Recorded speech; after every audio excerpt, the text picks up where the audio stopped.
360 questions and answers. Daniel.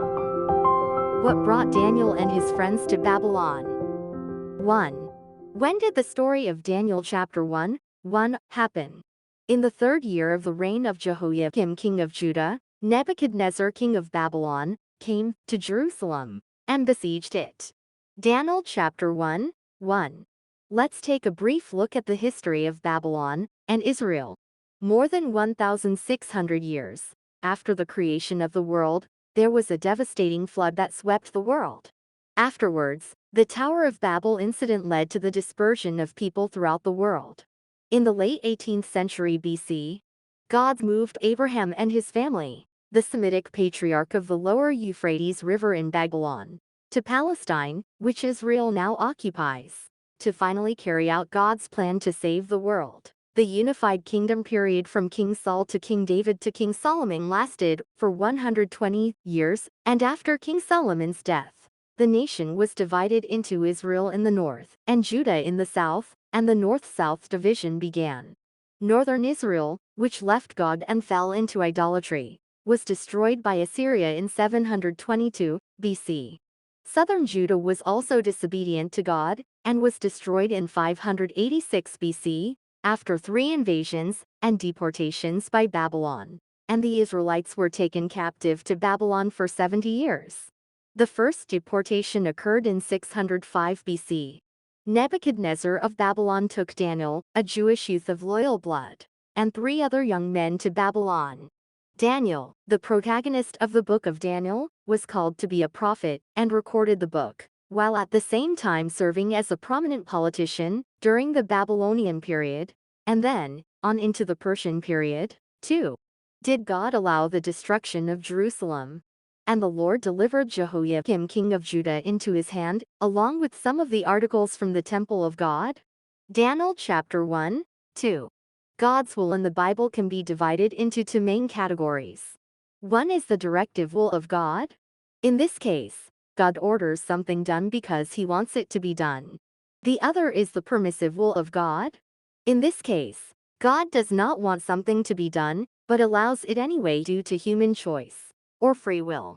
For example, God told prophet Balaam to go with them, and Jesus told Judas Iscariot, "What you are about to do, too quickly." Meaning in essence, the phrase "and the Lord delivered" also represents God's permissive will.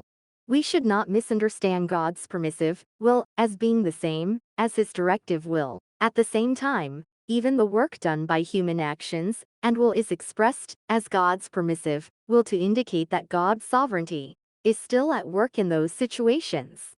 For example, even though Jerusalem was destroyed by the sins of the people, God's sovereignty was still present.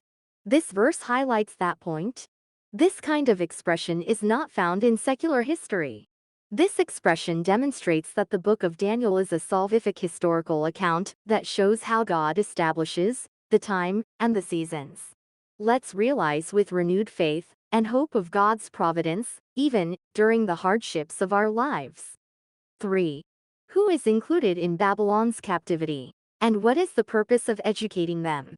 Then the king ordered Ashpenaz, chief of his court officials, to bring into the king's service some of the Israelites from the royal family and the nobility, young men without any physical defect, handsome, showing aptitude for every kind of learning, well-informed, quick to understand, and qualified to serve in the king's palace. He was to teach them the language and literature of the Babylonians. Daniel chapter 1:3-4. Daniel and his 3 friends were chosen from the royal family and the nobility of the kingdom of Judah, and were educated for 3 years. They were competent young people.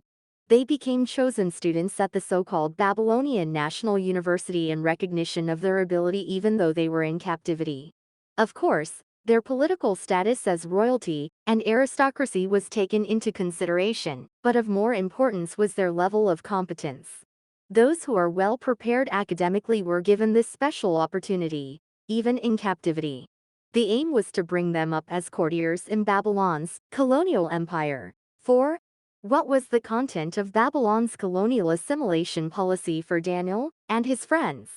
The king assigned them a daily amount of food and wine from the king's table. They were to be trained for 3 years, and after that they were to enter the king's service. Daniel chapter 1, 5. The first component of the assimilation process was language training. The captives were taught in the language of Babylon, so that they could forget their native language. Language has a profound influence on one's way of thinking and ideology, and was essential in assimilating them into the culture of Babylon. The second part of their assimilation process was religious education. Nebuchadnezzar tried to change the captives' faith and mindset through Babylonian education. Strict and thorough education was needed to have the young captives forget the God of their ancestors, who they had believed in since childhood, and to brainwash them to Babylon's ideology and serving idols. Babylon's civilization and education were excellent and attractive enough to captivate the young captives' minds. The third component